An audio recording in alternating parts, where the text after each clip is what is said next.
Okay gang, welcome to the Hideout. We have a challenge today. Can I do a YouTube friendly 1911 trigger job? Damn, it's gonna be tough. Join me, let's find out.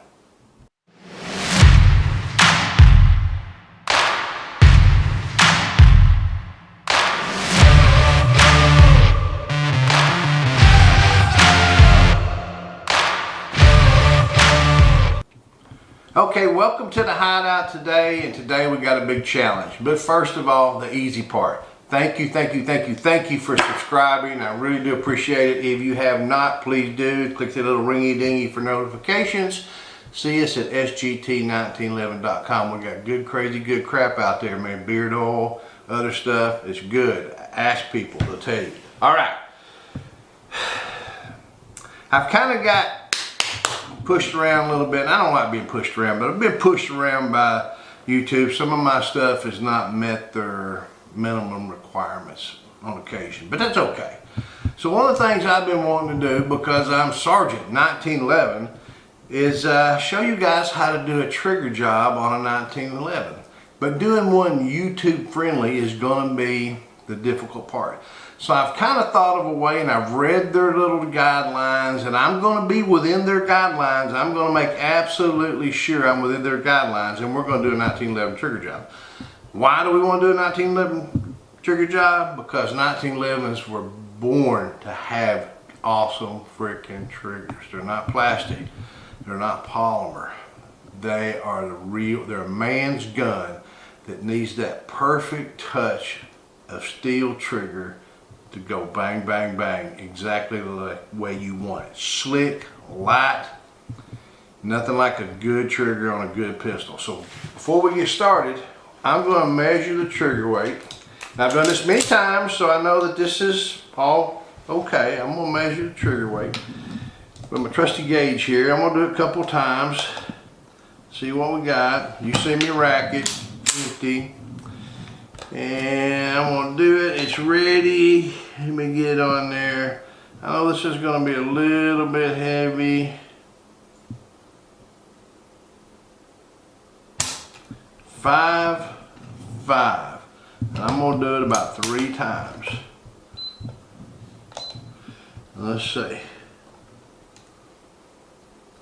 I'm still pulling. 5, 3.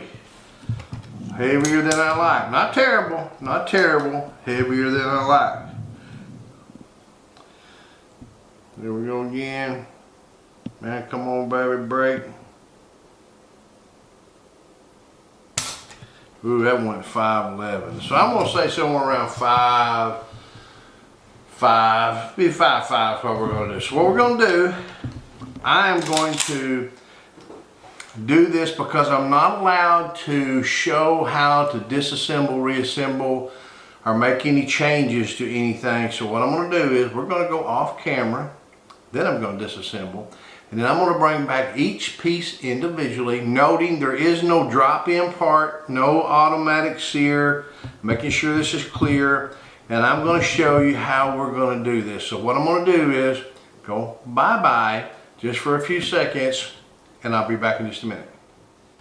Okay, we're back. We got everything disassembled, and we're going to start our YouTube friendly 1911 trigger job. This is going to be relatively simple, but I want to bring to everyone's attention, I'm not disassembling anything and I'm not changing anything. We're not adapting anything, we're not changing anything, and it's very important that you notice, and I'm going to say this very clearly, do not remove any metal or change any piece of this handgun. If you start removing metal, you're probably going to have to buy new parts. But all we're doing is polishing the existing parts. We're not changing parts, we're polishing. But when we polish, we want to polish these things to a very fine, slick finish, like rubbing 2 pieces of ice together. It's just absolutely slick as can be.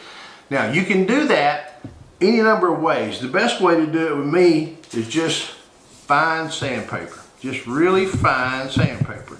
And just sit and rub and rub and rub and rub. I mean, it's just good old work. Now I've done a couple of trigger jobs while watching a football game or something that I went too far. I went to like 3 pounds. My son-in-law's got a 3-pound trigger, you know. Maybe I was hoping he'd, I don't know, play with it wrong or something. I don't know. I wasn't paying attention. I just sat there watching the football game and rubbed and rubbed and rubbed. And when I really got done with it and put it all back together at the end of the game, he had a way light trigger. Another thing you can do is use something like this right here, which this one is valve grinding compound. Some people use jeweler's rouge. It's just like a little polishing thing that you can polish and add almost like toothpaste, and you just finely polish.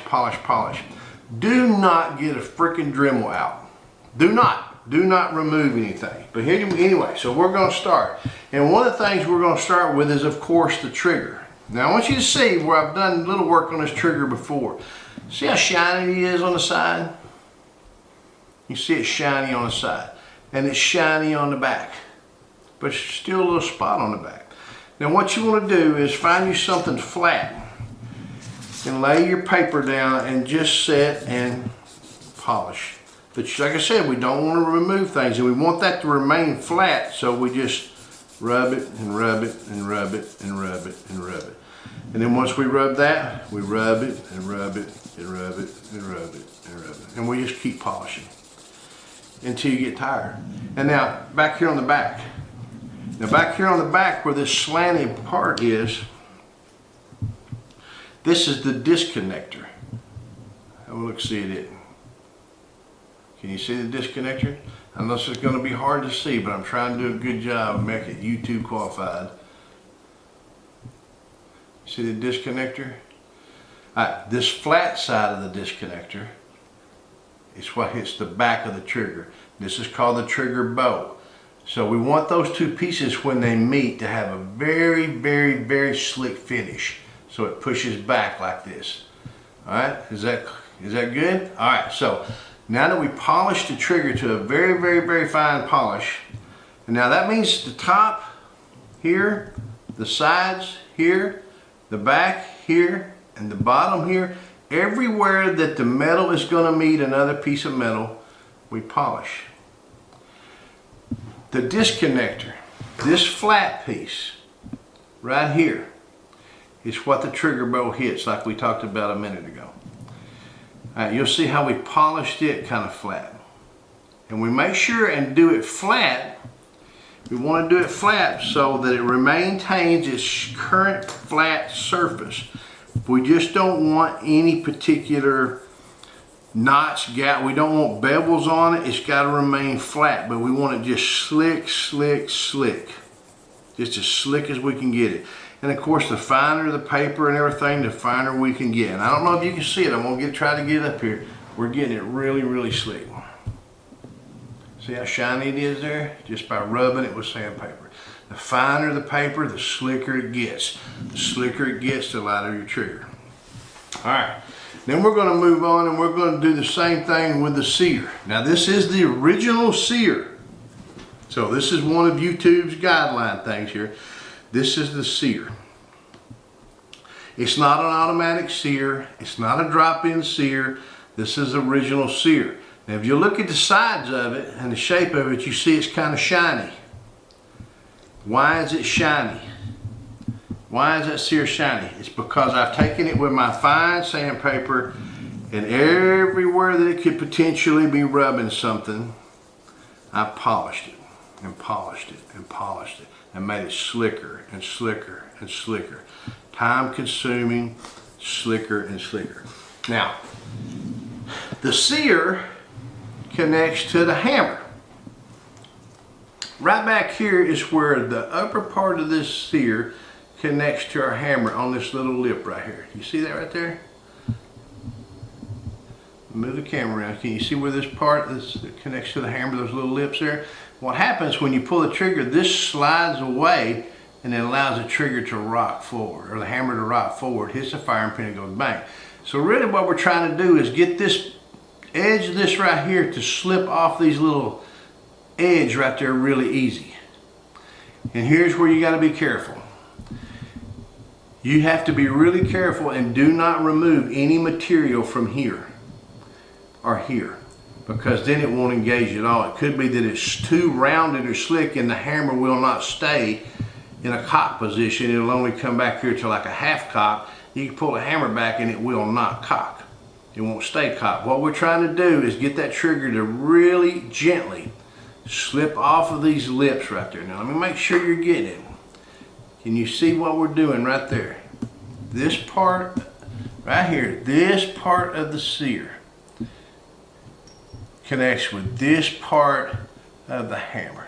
You see it right there, that little ledge? All right, I'm gonna hope that you do. And we're trying to get this to disconnect, and then the hammer goes forward and hits it. So that right there is all we're doing when it comes to polishing the trigger. Now let's move to the spring, this little leaf spring. This little leaf spring connects to the back. It's got 3 springs. You can see the 3 springs. This spring, the long spring, connects to the back of the disconnector here. The middle spring connects to the back of the trigger bow here. And this end short spring connects to the back of your thumb safety. You see what I'm talking about? Does that make sense to you? I'm going to turn around this way. Your thumb safety goes to the little short spring. And what that does is, you see how it's bent out at this way?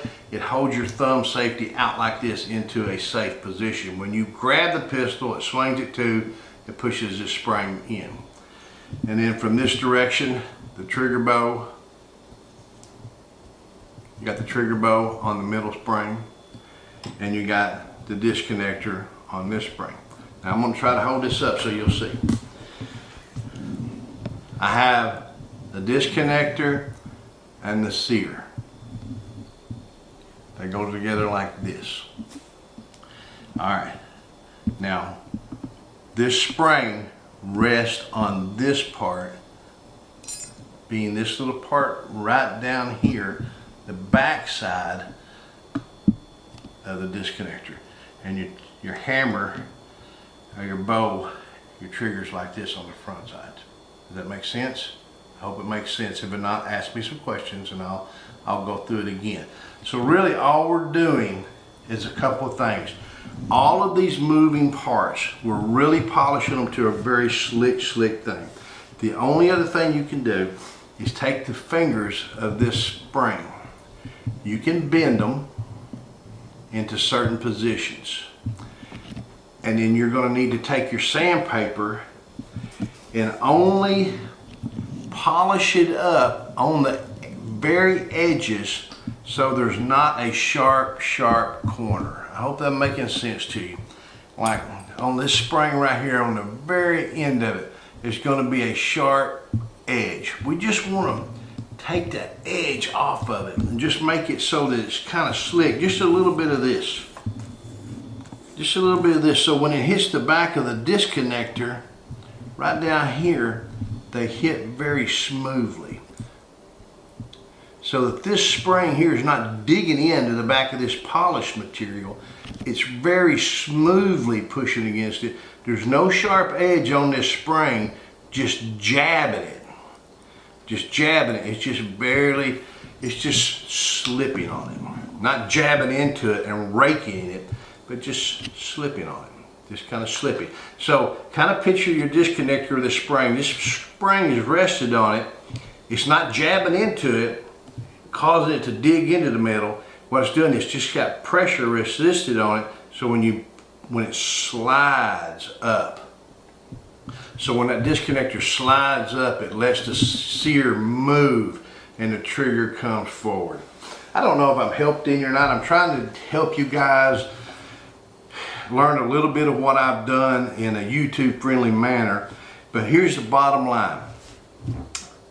You take it apart, any parts that move together, you polish them baby butt smooth, and then you polish it a little bit more. Now I'm going to give you a little hint. You're going to put it back together and you're not going to be happy with it. So you got to take it back apart and you do it again. And then you take it back apart and you do it again. And it's all part of learning how to do it. It may be that the first time you do one of these, you hit the nail on the head. And then the second and third one, you struggle with it for days. It takes a lot of practice, it takes a lot of time, but it's always the same thing. You're polishing the moving parts together. You just polish them and rubbing them together. And then you're taking this spring and you're making sure this spring has the right amount of tension on those parts so that there's no jagged edges digging into the polished parts, and it has the right amount of tension. So if, for example, if this piece of spring here was not flexible at all, that would make a hard trigger, because this trigger's, I gotta pull on it.